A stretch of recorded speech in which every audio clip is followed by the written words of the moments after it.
Hello and welcome to the Grow Cedar Valley webinar series. And today we have folks from my favorite industry, and they know that from the main streets in our Cedar Valley area. So first we have Travis Toliver from Waverly Chamber Main Street, Kim Bear from Cedar Falls Community Main Street, and Jessica Rucker from Main Street Waterloo. So thanks for joining us, guys. It's good to have you. So we were just talking a moment before we went on air that our hope is that the main streets aren't going to look as dramatically different coming into their height of their season with reopening slowly and safely. And we know that that's really, really important.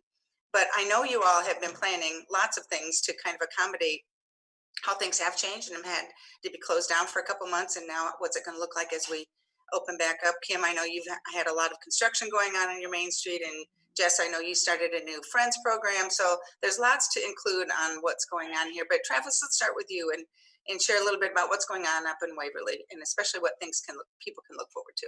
Yeah, so we're trying to get creative and just do a lot of virtualness to our events, if you will. So, turning our Art Walk event at the beginning of May to a virtual event that happened on Facebook, taking a look at other different creative ways where people can gather virtually and enjoy kind of the same spirit as an event that we would normally have either outside or indoors, where a lot of people would gather. Unfortunately, though, that is the reality of it, is that a lot of our events have been canceled or postponed because of the gathering numbers. But we look forward to trying to see different ways that we can make things work in our community. One thing to look forward to in the summer, I believe, is that we were going to do a movie in the park in August. We're going to turn that into a drive-in situation now at our middle school, and we might even be doing it in lieu of our summer concert series, both in June and July, as well as August. So it's something to look forward to there. But as far as businesses go, we're just really excited to keep promoting shopping local and making sure that everybody is staying safe, and all of our businesses have the information that they need in order to be able to open safely as well. Right, very good. Yeah, creative thoughts on the drive-in movie. That's awesome. Kim, how about you? I know you always had Movies Under the Moon downtown Cedar Falls. Is that going to look different this summer? Yeah, so we're going to make a formal announcement actually tomorrow, but Travis stole my thunder with the drive-in. So we've been working on it. Yeah, so we've been working on it for, well, pretty much since this started, is trying to figure out in what way can we still hold this event without having to cancel something else. It felt like we were kind of canceling everything all at one time. So we will be moving our Movies Under the Moon series to a drive-in. It will be held on campus. So awesome. We don't have a parking lot big enough to hold something like that. Let's not talk about parking. No, I'm sorry.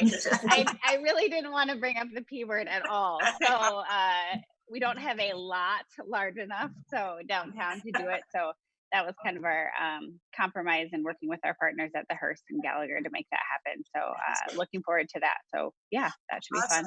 So will the announcement include what the movies are and the dates? Yes. So we haven't made any sort of announcement with any of our movies or anything, just because we didn't know, and I personally just didn't want to, my heart couldn't take canceling one more thing. So we will, announce the movies and how that's all going to work tomorrow. So so we're excited for that. And like Travis said, we've been trying to be creative and looking at this summer and what we can do to invite people down to the district and do it in a safe manner. So that is conversations that we're having constantly as well, and what that looks like from a patio standpoint, or just any sort of what can we do in order for people to be safe. And we've had community members reach out to offer suggestions and various things. So a lot of that is going on. We also did our Girls Night Out virtually, which went really well for those that participated, as far as they've never done anything like that before. Some of them are just completely brick and mortar and don't have that e-commerce side of things. So that was fun to see. And we're continuing it. So we have another one tonight. So this Thursday and then next Thursday, just to accommodate to those people who still want to shop local and still want to shop small, but aren't comfortable getting out and about quite yet. So that's been kind of nice to work with those folks to give them another platform to sell from. I want to circle back with all of you on the e-commerce piece, but Jess, let's go on to you. Talk about someone whose heart can't take canceling one more thing. I remember last year with weather for Main Street Waterloo. So go ahead, Jess. Oh man, I started in this position in 2018, and one of the first things I had to do was cancel the Saturday of my Waterloo days, and I think that prepared me for the rest of this, potentially for this year. But yeah, definitely my heart is breaking each day that something gets extended. We've had to cancel 2 Friday Loos so far. My Waterloo days for 2020, but we are making some adjustments and switching over to that virtual platform. We're really excited to be able, no idea what it's going to look like. So if there's any techie people out there that want to help us, switching over to a virtual parade, we're going to have some entertainment. We're going to do kind of instead of a color run, people can still go out and exercise, asking them to go out, get some fresh air, but put on a fun costume or outfit and take pictures. And we'll do like a costume contest for it. We're still going to do a virtual car show and youth talent show. And what we just announced on the radio last week, but haven't like announced it on social media yet, is a Waterloo celebrity lip sync battle that we're really excited about.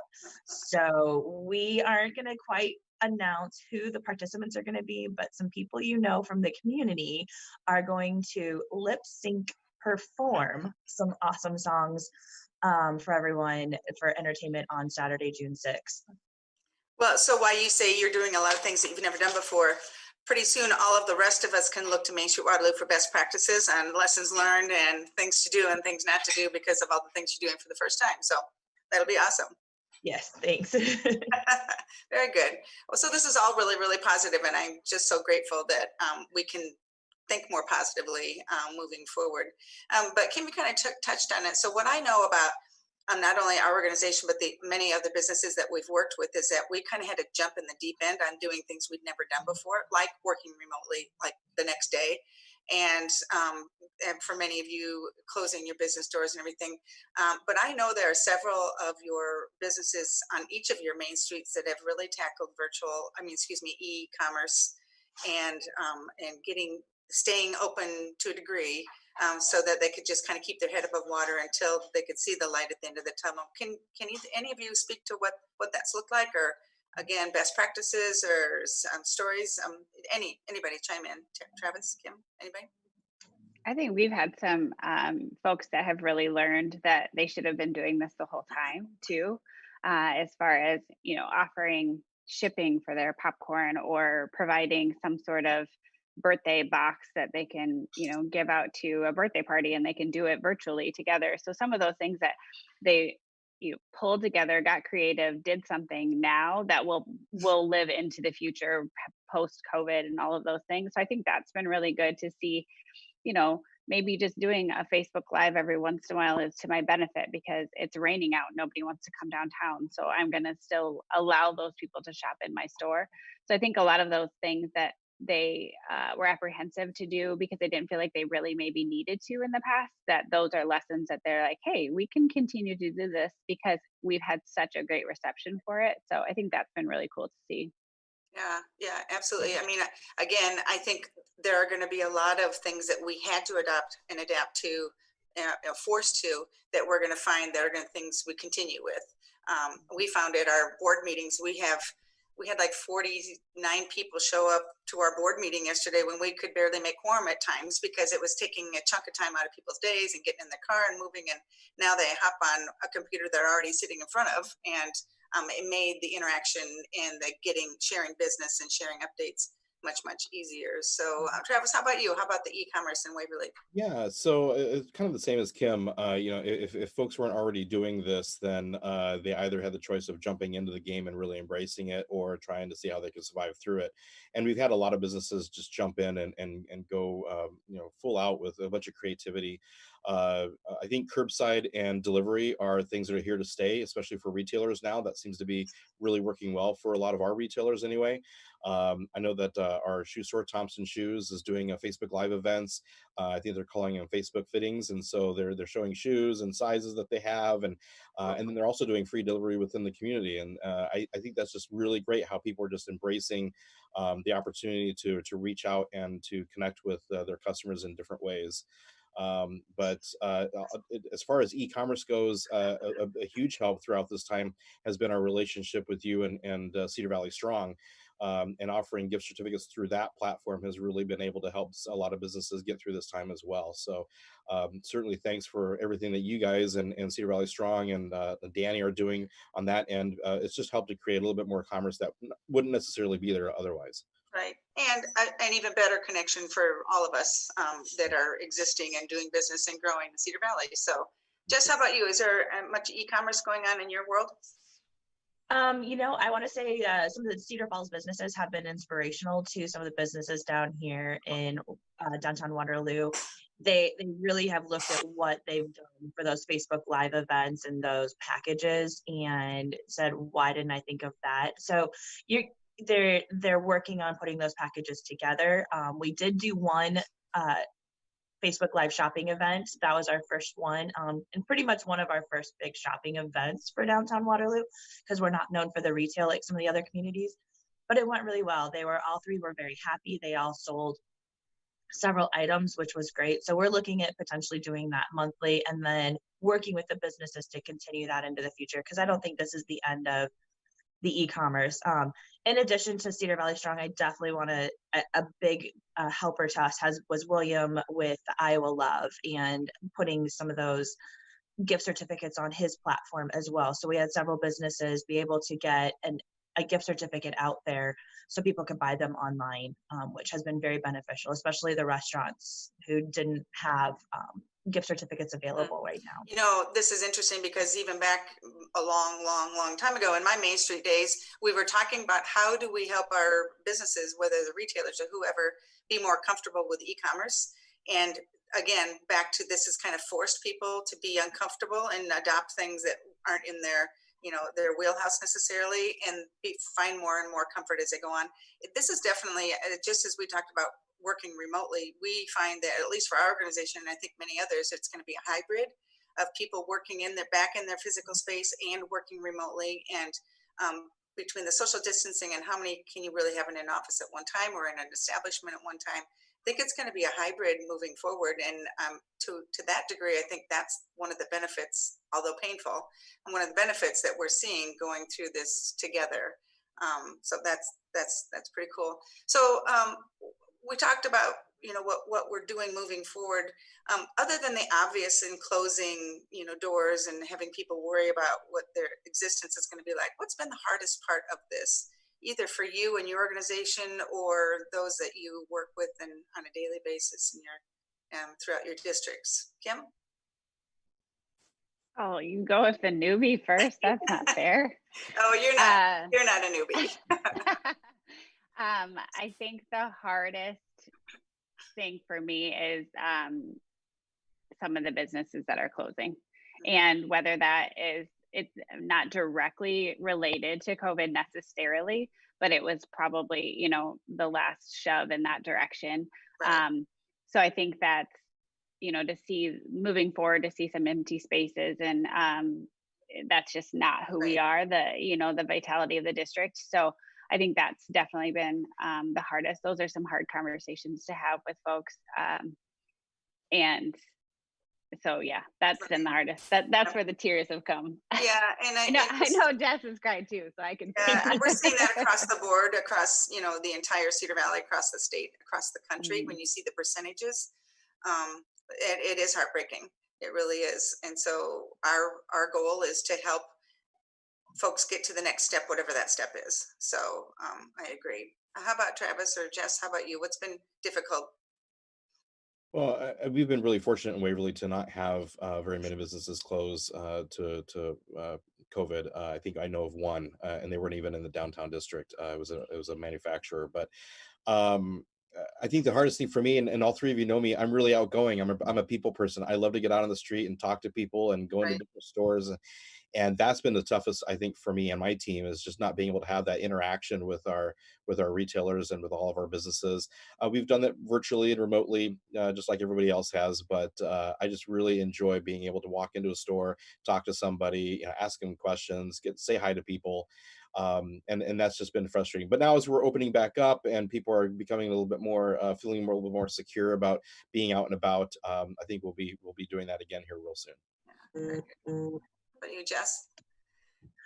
We all have relationships with every business owner in our districts, and it's just been going through that emotional roller coaster with them. At first it was, we can stay positive because it's only going to be a couple weeks, and then here we are 10 weeks later, and it's a little bit more than a couple of weeks. So going through that emotional roller coaster with them, allowing them to use me as a sounding board, and just all I want to do is help them, and you don't have that power to. So that's been the hardest part for me. And then canceling the events, because the community is so excited to have these events and they want to come together, and it's almost like a light at the end of the tunnel. These ones that are a little bit further out, we've had to cancel. So they're like, well, if it's canceling that far out, when is this ever going to end? So just that relationship with the community and the business owners has been the hardest part for me. Well, and all three of you said that what's been hard for you is what others are going through, which is exactly why you're the perfect people in your positions, because it's all about helping others meet their goals and get, find success. I'm curious, so you're all members of Main Street Iowa. You're accredited Main Street communities. Have there been any, I know the answer to this, but what's some of the messaging that's been sent out from Main Street Iowa, or how are they having virtual connections with all of you as well? Or what is that advice, or what's that guidance been like the last few weeks? I'll start. Main Street Iowa has been a great resource, just like all other state entities have been. But we've been lately doing weekly regional meetings, of which Kim and Jess and I are on weekly. And by the way, I was on this morning's weekly meeting. You guys weren't, so they were getting ready for this one. Yeah, I know. But it's been really great to meet with other communities and virtually and talk about what they're doing in their communities to help out. So it's been a great networking. They also send out, it was like a monthly FYI email newsletter that ended up becoming weekly and then almost on a daily basis. But anything that happens at the state level with regards to Main Street and different funding sources and whatnot, they've been really great at communicating that information and those links to us. It's a great network to be a part of. Absolutely. Well, it doesn't hurt that the director of Iowa Department of Economic Authority, Debbie Durham, loves the Main Street program, and she loves everything that's going on, and is just one of your biggest cheerleaders and champions. So email her; she'll email you right back. Yes, I know. We got one this morning just a little bit ago. So we had a business that we needed to have her help with, and she immediately responded. So what were you going to say, Jess? Go ahead. I was just going to add, Director Durham, having those almost bi-weekly meetings with her to get some information, to be able to give her input and feedback from our small businesses within our district. That relationship might not be there if we weren't involved with the Main Street Iowa program, as well as the other resources that they're providing to us and those partnerships that they have throughout the country. So there's a Downtown Partners that we're all in communication with, and Facebook Live and webinars and stuff that they've been putting on to really help us not only be tunnel vision to our area, but look at the big picture and look at what other communities are doing and getting ideas and bouncing ideas off of each other as well. Right. I mentioned this on a webinar earlier with our tourism folks. It doesn't hurt that Cedar Valley was nominated. We won't know till for another month as the technology community of the year for the state of Iowa. I mean, talk about needing technology more than ever. And if we could pull this off and then win that category, it just says so much about that. We kind of figured out that technology platform is something that is going to be part of thriving communities and growing areas. So our fingers and toes and everything's crossed that we still are in consideration for that. So we're kind of winding down here, but I know we've touched on some activities and events, and I don't know about Artapalooza. I'm not sure what's going on with some of the other things later in the summer and in the fall, if you want to touch on that. And then Jess, I do want you to talk about your new Friends program, so others can be aware of that. So Ethan, or Kim or Travis, either of you, do you have anything you want to talk about? Yeah, so I'll do two things real quick. So we had canceled HOPS, which is our fundraiser every year for our flowers in the district. So with that, Julie Shimmick and Don Wilson, so Cup of Joe and Vintage Iron, took it to the streets basically and started a fundraiser for t-shirts. And we will probably get over $3,000 from those t-shirt sales. So that has been awesome, and just what we needed to try to, we could pay for the flowers, but you know how that goes. So that's been awesome. And in planning our events, I feel like September, October, hopefully, fingers crossed, will be super busy for all of us. Artapalooza is happening as of right now. We have decided to expand the show in order to not by artist wise, but street wise. So we'll include an extra block so that we can map it out a little bit differently so that there's more room between each booth and a way to distance people. And, you know, if that is still, I feel like it's still going to be a thing comfort wise for a long time. So we did have a meeting this week and chatted about that. So, and it will be scaled down just a little bit. We'll, you know, widen it out, but we'll have fewer artists and not so much of the bigger entertainment that does cause crowds to gather. So that was kind of one of the things that we discussed this week, which is hard, but also we're, you know, plan A is to have Artapalooza in a new way. Plan B is to do it virtually, which I will be reaching out to Travis for. And then we actually canceled the show and shine, our car show, which this would have been the 4th year. So we're going to do back-to-back events, hopefully in September, and do Artapalooza on Saturday and the car show on Sunday. So. Oh, awesome. Well, good idea. Very good idea. Yeah. How about you, Travis? Yeah, well, we are still welcoming people to town. As many people know that we were under road construction for quite a few years, and this is going to be our first summer without road construction for a while. So we've just hung up some new welcome banners all along Bremer Avenue. We've got great new planters along the street. We got some chairs coming here pretty soon to add to our streetscape. So retailers are really looking forward to having some walking traffic in downtown again, especially during the summertime. And as far as events go, again, we kind of pushed off everything to the fall, just like Kim had talked about. We have moved our golf outing fundraiser event to either July or September. We're waiting to see what happens. We've got 2 dates for that. And then really it's just kind of focusing on where we stand as far as when we go into the fall, how we handle holiday events, and looking forward to seeing where that takes us. But yeah, everything's still open here in Waverly. We're welcoming people as we should. Good. Jess? Yeah, so I think a lot of people either don't realize or forget that our organizations are nonprofits and we're really volunteer driven, and a lot of the money Not that we allowed to get apply for some of the funding that some of the other nonprofits are. So you're right. Exactly. So, and then a lot of the money that we get in a regular year is through sponsorships, whether it's for events or donations to our organization or for the flowers. And, you know, just like Cedar Falls and I'm sure Waverly and other communities throughout the state, we felt the flowers were a huge thing that needed to happen to bring some joy to our communities. And, you know, with having the way businesses are right now, it's hard to find those sponsorships. So what we did is we are launching, it's on our website. We're going to be putting out the official word today. It's 100 Friends of Main Street. So we're challenging 100 people to make a donation of $100 to Main Street Waterloo to help us with the flowers, looking forward to the holiday decor as well, and then be able to be that support system and resource for the small businesses in downtown Waterloo. Awesome. So it'll just be a fundraising drive with a challenge of getting 100 people to donate. Yeah, awesome. Well, I'm talking to 3 of my favorite people about my favorite place on earth. So I'm so glad that you joined us. Is there anything in closing you'd like to share that you meant to mention earlier about either events or initiatives or policies that you want the folks to know? I say thanks for doing this. This has been a great help, and certainly proud to be a part of your webinar series, but your other webinar series have been a really great resource for all of us, and including the people that we serve. So thank you. Of course. Good. It's been our pleasure too. So if there are, I wanted to just, Travis mentioned he's not in construction right now. We are definitely in construction in downtown Cedar Falls.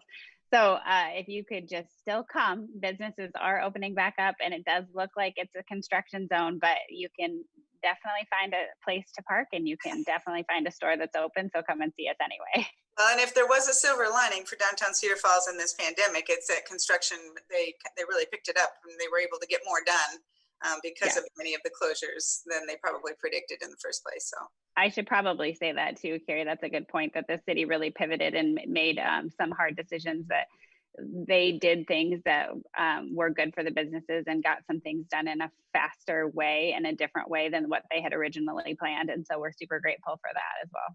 Awesome. It's all about partnerships. It's all about relationships. I mean, we feel that way about all of you, and then all of our stakeholders and partnering organizations too. So if you don't have any parting comments or last thoughts you want to share, we'll do this again. I think this is really valuable. It's valuable for us. I know it's valuable for those that are watching and listening, and we will be posting this on YouTube and LinkedIn and Instagram and on Facebook. So If someone missed this live coverage, there's plenty of opportunities to watch and listen again. So thank you all so much. Appreciate it more than you know. Thank you, Thanks, Carrie. Carrie. Yep. Thank you. Take care. Bye-bye.